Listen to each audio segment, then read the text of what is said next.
directos en este tema. La inmunización a la que pretende llegar a través de las vacunas es un proceso larguísimo, es un proceso de largo aliento. ¿Por qué? Porque las vacunas, para que funcione la inmunización, requiere que el 70% de las personas estén vacunadas. El 70% de las personas. Esto quiere decir que la valla es muy alta. Esto quiere decir que la lucha será larga. El presidente Sagasti hace unos minutos ha hecho algunos anuncios importantes, entre ellos que el 9 de febrero, esto ya se había anunciado antes, van a llegar el primer lote de Sinopharm, el primer lote que va a poder vacunar solamente a 500.000 personas ligadas al sistema de salud. Luego, en septiembre llegaría oficialmente, eso está confirmado, el segundo lote, esta vez de AstraZeneca. El presidente ha dicho también que en ese lapso de tiempo ha cerrado ya algunos acuerdos importantes con otros laboratorios para que también envíen lotes de vacunas. Entre ellos está negociando con Pfizer. Pues bien, luego viene la etapa de distribución y de aplicación de las vacunas. Esto quiere decir que la lucha será larga. Pues bien, lo que tenemos que tener es un poco de paciencia porque vamos a tener que seguir enfrentando al coronavirus. Además, hay que tener en cuenta algo muy importante. En este lapso de tiempo, el Perú va a tener un cambio de mando, va a cambiar de timón. El 11 de abril vamos a elegir al nuevo presidente de la República, que el 28 de julio le tomará la posta a Sagasti y será quien encabece esta lucha, esta guerra contra el coronavirus. En realidad, la elección del presidente de la República debería ser para que tenga en cuenta todos los aspectos, todas las carencias de la realidad peruana. Pero, como sabemos, el coronavirus se saltó la cola y se puso delante de todas las necesidades, por encima de las carencias, las grandes brechas que tenemos, etcétera. Y dijo, yo soy ahora prioridad A1. Y ese va a ser el enorme reto que se plantea para este gobierno, una realidad que cambió por completo, que hace un año no teníamos. Precisamente sobre ese nuevo reto es que Hortensia Chávez ha preparado un excelente informe que presentamos a continuación. Adelante con el informe, estamos en la mira.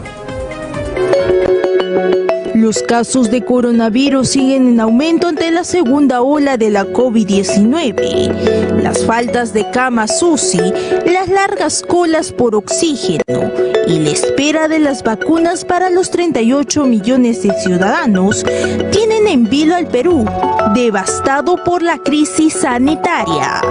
Puedo anunciarles que hemos concretado la compra del primer lote de la esperada vacuna contra la pandemia. En el marco de un acuerdo con el laboratorio Sinopharm de China para comprar 38 millones de dosis, acabamos de suscribir un acuerdo de compra y carta de compromiso para recibir un primer envío de 1 millón de dosis que llegará durante el mes de enero. A tan solo días de la esperada llegada de las vacunas, la esperanza de muchos es que la situación pueda volver a la normalidad. La mejor intervención, costo-efectividad que hay en salud es una vacuna. Una persona sana, recibe la vacuna para no enfermar. Entonces, eso es mejor todavía que curar.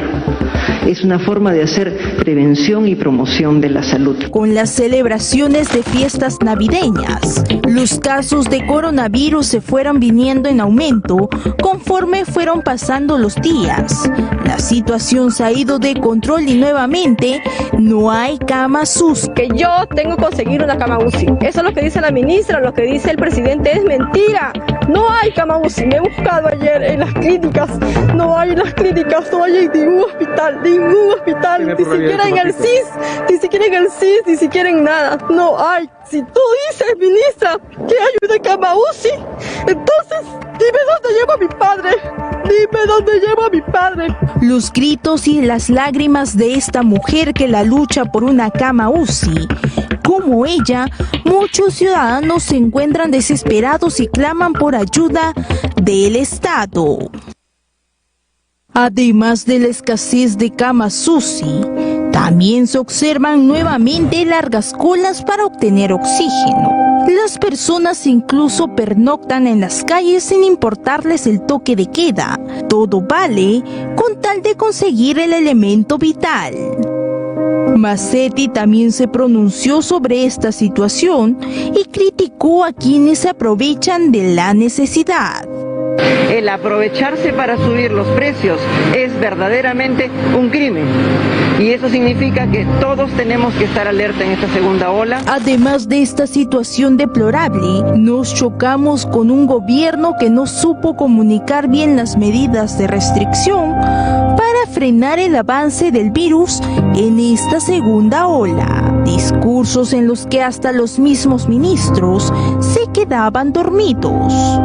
Luego de la insistencia de la prensa, el gobierno fue más claro y dijo que tomará medidas cada 15 días, conforme avance la pandemia. Son medidas de restricción de uso de espacios hasta el 31 de enero, porque como bien ha señalado el presidente, estas medidas las vamos a ir tomando cada 15 días, que es un periodo que nos permite evaluar el impacto de las mismas. El nuevo presidente y los nuevos congresistas encuentran un país devastado por la crisis sanitaria y económica y tendrán la tarea de sacar adelante un sistema de salud que no funciona.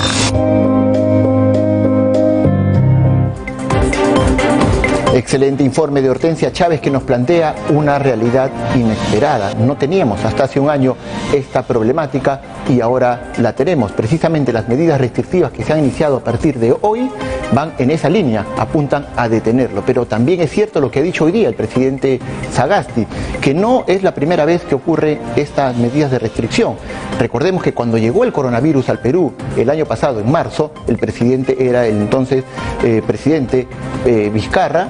Él dictó inmediatamente unas medidas de restricción, pero fueron flat, fueron medidas para todo el país, a diferencia de las de ahora, que han sido divididas en 3 grupos, grupos de riesgo extremo, alto y medio. Nosotros, Lima, se encuentra en el grupo de riesgo extremo, es decir, las medidas de mayor severidad son aplicadas en la capital del Perú.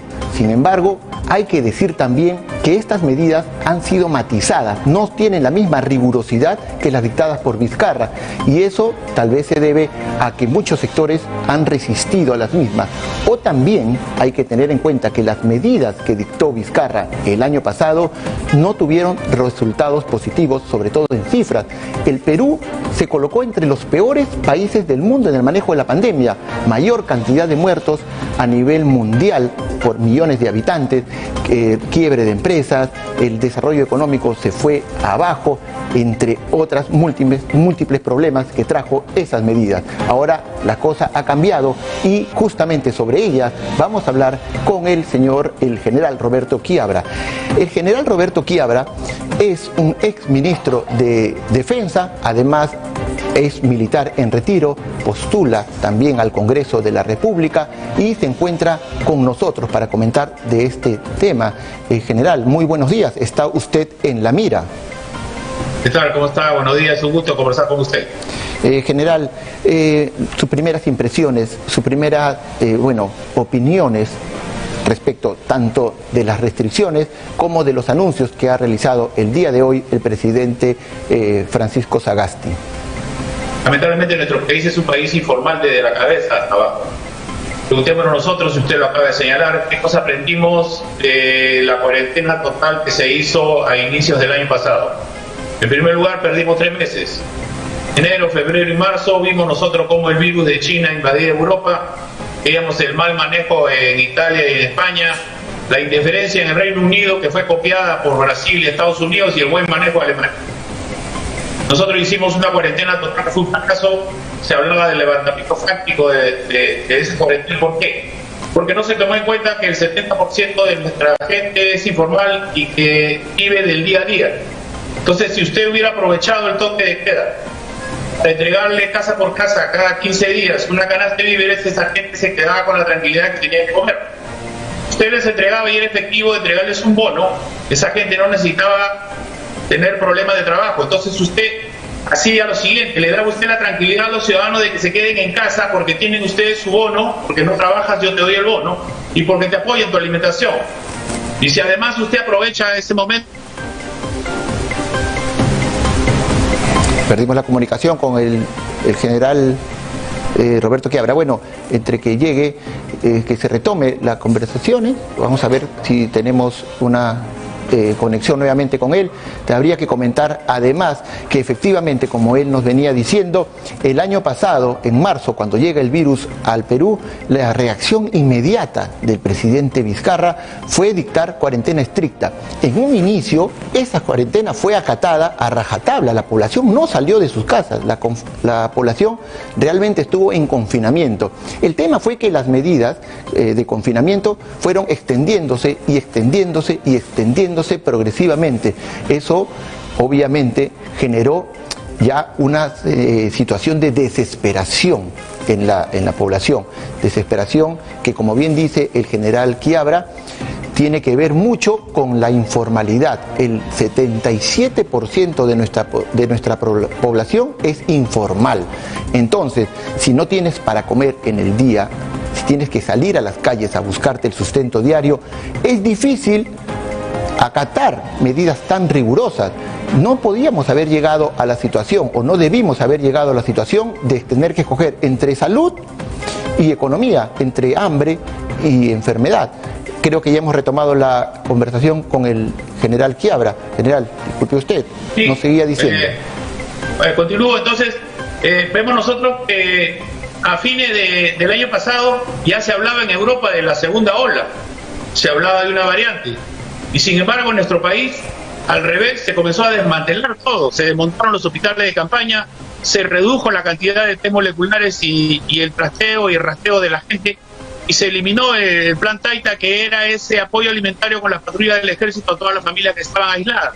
La pregunta es, si ya teníamos la experiencia de la primera ola, que no hicimos caso y nos ha costado, como usted bien ha señalado, ser el peor país en el manejo sanitario, económico y social de la pandemia, ¿por qué que no aprovechamos nosotros ese momento de la bajada de contagios y con la información de la segunda ola para poder nosotros fortalecer nuestra capacidad hospitalaria? Hoy día estamos en una situación diferente. Hay un cansancio social. Hacia eso apuntaba mi siguiente pregunta, porque yo venía comentando que en la primera cuarentena de la primera ola dictada por Vizcarra, la gente inicialmente la acató. Las Fuerzas Armadas tuvieron un papel muy importante en el control de algunos incidentes menores, pero en su mayoría fue acatada. Esta vez la actitud es diferente. Las Fuerzas Armadas van a tener que enfrentar otra situación con la población. ¿Cómo va a ser? Y la segunda, que va ligada a la misma, es ¿cuál es la diferencia que usted encuentra entre estas nuevas restricciones y las del año pasado? Las diferencias de fondo, obviamente, no de forma. De fondo son el desgaste social. Claro. Pero usted que hay más de 2 millones de personas que han perdido el empleo. Seguramente deben estar cacholeando en las calles. Son los nuevos ambulantes. Por eso que usted ha señalado bien, un 77% informales de lo que había 70%. Tiene usted también un desgaste de nuestro personal sanitario. ¿Cómo es posible que a fines del año pasado no se le haya recontratado a todo el personal médico y los hemos maltratado porque encima que no le pagamos con 3 meses? ¿Qué país en guerra maltrata de primera línea? Otra cosa, se habla de que va a entregar bonos de 600 soles para todos los que estén en esta alerta extrema. Pero cuando usted le pregunta, yo no sé por qué el ministro de Cultura tiene que responder sobre los bonos, dice que lo van a entregar después de la quincena.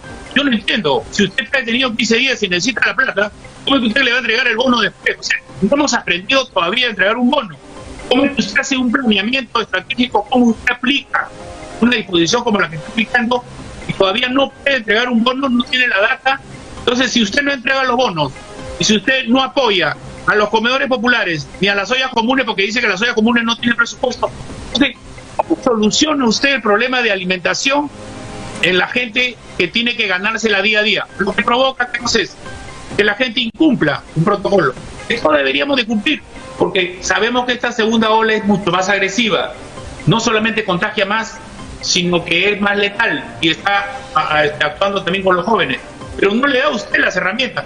Se dijo, las familias pobres no pueden estar en casa porque no tienen una refrigeradora para sus víveres frescos. Hemos hecho algo, hemos equipado diferente a las familias, por ejemplo, las herramientas digitales para que en este año escolar puedan recibir su instrucción a distancia. O sea, sabemos el problema y no sabemos cómo solucionarlo. Esa es la pregunta. Muchas cosas no funcionaron y aparentemente están siendo repetidas. Ahora, ¿teme usted, general, que exista una rebeldía social? Ayer hubo una manifestación que no ha tenido mucha cobertura mediática, pero que realmente ha tenido presencia importante de personas. Muy mal, por cierto, que se haga, pero es la reacción que está teniendo la gente ante estas medidas. Fíjese, el día de mañana va a ser un día clave. El día de mañana, recuerde usted el triste espectáculo que hubo cuando hubo un levantamiento fáctico porque la gente comenzó a salir. Y veía usted a los peruanos ambulantes que los botaban de un distrito a otro. Esa no es la solución. Ni corretearlos, ni quitarles sus cosas, porque la gente vive de eso. Yo vi una señora que decía, yo no soy ambulante, a mí no me gusta ser ambulante. Yo tengo mi tienda en Gamarra, pero Gamarra está cerrada. Pero ya cumplí mi cuarentena y ya es tiempo de que yo salga a ver cómo me las ingenio para darle comer a mis hijos. Y tengo que salir a ser ambulante. Entonces, ¿sabe qué? A mí lo que me da la atención es que no hayamos aprendido nada. Ahora estamos en una segunda ola, en un desgaste social, donde usted tiene que, antes de dar una medida, tiene que decir, la reacción de la gente va a ser diferente. Como bien señala usted y lo señalo yo, en la primera ola todos estábamos asustados, todos mantenimos la cuarentena. Nos dijeron 15 días más, 15 más. ¿Quién se iba a imaginar que no íbamos a salir a una normalidad en agosto, por ejemplo? Entonces, usted tiene que tener en cuenta cuando da una medida ese desgaste social, ese desgaste de personal médico, esa falta de equipamiento. ¿Quién de nosotros podía ver que esta segunda ola sigamos viendo colas por oxígeno, el tanto de la familia por una cama UCI? Entonces, general, si le agrega usted un mal manejo sanitario o un mal manejo social por la parte de que todos se las ingenian diariamente para vivir, eso ha debido contemplar en el planeamiento para dar una orden de ese tipo. General, hablábamos de los índices de informalidad. Muchos índices se han ido, digamos, se han desbordado a raíz de otra problemática que también está presente en nuestro país y que tiene que ver, porque todo está enlazado, ninguna problemática son islas, todas están, digamos, de algún modo entrecruzadas. En este caso hablamos de la migración masiva de extranjeros, puntualmente de venezolanos. Amnistía Internacional ha instado al Perú a retirar sus soldados de la frontera con Ecuador. Usted que ha sido además militar y que ha combatido en esa zona y que la conoce muy bien, ¿qué opina al respecto? Ellos dicen que la movilización de soldados hacia esa frontera pone en riesgo los derechos humanos. ¿Cuál es su opinión al respecto? Fíjese, este no es una acción contraria a los migrantes. Los migrantes entran por los puestos de control de migraciones y usted los acoge. Los ilegales son los que entran por cualquier punto de la frontera. Y cuando hablamos de ilegales, no estamos hablando de migrantes, estamos hablando de narcotraficantes, también de delincuentes, de todo tipo. Si usted va a tener una frontera donde en época de epidemia va a facilitar el ingreso de delincuentes, ¿por qué no se preocupa por la frontera de Chile, que la tienen cerrada hace 2 años, por la frontera de Colombia y Brasil? O sea, ¿qué hace el Perú? El Perú es el único país de acogida. Recuerde usted que Ecuador es un corredor humanitario. ¿Qué hacen los ecuatorianos? Recogen a los venezolanos en la frontera con Colombia, los ponen en vehículos y los dejan en la frontera con Perú, cierran su frontera y nos dejan el problema a nosotros. Yo he señalado de qué nos sirve el grupo de Lima que se formó para ver la situación política de cómo sacaban a Maduro. ¿Por qué no vieron todos los países también la situación social? ¿Por qué no nos juntamos todos los países para decir cómo todos juntos nos ayudamos en manejar los migrantes? No, cada estado solo. Perú, como siempre, solo, contra todo. ¿De qué nos sirve el gabinete binacional con Ecuador si no podemos tener nosotros un comportamiento en este tema? ¿Por qué? Porque la policía ecuatoriana son los que ayudan a los migrantes venezolanos a cruzar al Perú. Esa es una realidad. ¿Qué cosa quiere usted? ¿Que el ejército no controle la frontera? Porque afecta los derechos de quién? Los derechos de los peruanos. Sobre el mismo porque tema, nosotros general, no podemos permitir que la gente ilegal entre por cualquier punto. La gente que entra por el punto de control de migraciones, no hay problema. El resto es responsabilidad del Perú, asegurar sus fronteras, asegurar la seguridad de su gente. Sobre ese mismo punto, general, ¿cuál sería la propuesta en este caso para cambiar o combatir de algún modo, digamos, mejorar el tema que se ha venido abajo con la migración masiva de venezolanos. Estamos hablando de que todo el sistema, si antes teníamos desempleo, ahora tenemos más, si antes teníamos informalidad, ahora tenemos más, si antes teníamos delincuencia, ahora tenemos más. Es todo un paquete, a eso me refería cuando hablaba de sistema y cuando hablaba que están entrelazados unos a otros. ¿Qué podríamos hacer? Porque esa ya es la realidad, eso ya no se puede revertir. ¿Cómo podríamos hacer ahora? Sí, fíjese, con los migrantes no hay problema, con la cantidad de venezolanos que han ingresado legalmente tampoco. Hay migrantes profesionales que han ingresado al país. Esos migrantes que tienen profesión de sanitaria, médicos, enfermeras y profesión de educación, yo ya las hubiera redistribuido en todas las regiones de nuestro país donde tenemos falta de médicos y de profesores. Los contrato y les pago. Esa es una forma, y no los tiene usted. Se volvió a perder la comunicación con el general Roberto Quiabra, ex ministro de Defensa. Ya no nos queda más tiempo para retomarla. En todo caso, el general Quiabra postula con el número 2 de Alianza para el Progreso y nos comprometemos con él a volver a retomar esta comunicación en el transcurso de la semana para escuchar además sus propuestas y su opinión, porque en realidad tenemos mucho que hablar, sobre todo en materia de seguridad. El coronavirus llegó al Perú luego de haberse iniciado en Asia, pero luego de Asia había pasado a Europa. En realidad, todo lo que ocurre en Europa, nosotros tenemos que estar observándolo permanentemente porque es prácticamente nuestro futuro. Todo lo que ocurre allá luego se replica acá. La primera ola ocurre en Europa y luego viene acá a Latinoamérica. Entonces es muy importante saber cómo se están dando este tipo de situaciones allá en Europa, particularmente en España. El señor César Rodríguez es periodista y él está radicado en España y nos va a contar su experiencia que él está pasando, sobre todo en este momento tan importante donde ya se están dando las vacunas allá en la madre patria. Todavía no tenemos el contacto con César. Pues bien, lo que les decía era que todo lo que viene ocurriendo en Europa es importante que lo sepamos. Por ejemplo, el diario El País publicó hace algunos días que solamente el 0.1% de personas se venían vacunando con las 2 dosis de Pfizer, que es la que se está distribuyendo allá. El proceso, como les dije inicialmente, de vacunación es muy lento y entendemos que esos números ahora se han mejorado, pero como les digo, entre una dosis y otra hay 3 semanas de diferencia, 21 días, y luego para que esta vacuna tenga un efecto, digamos, máximo de protección, también requiere 3 semanas más. Entonces estamos hablando de un periodo de tiempo muy largo en el cual las personas todavía no van a estar completamente inmunizadas. A eso hay que añadirle que las vacunas no tienen una cobertura total contra el coronavirus. No es que una vez que te vacunes ya puedes ir y hacer tu vida normal. No es así.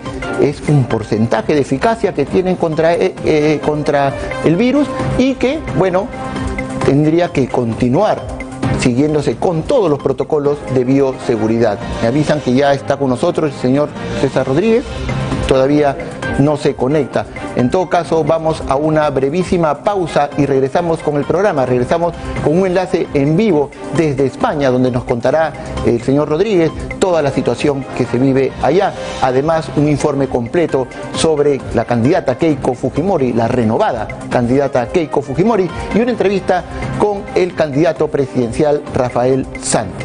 Pausa y regresamos.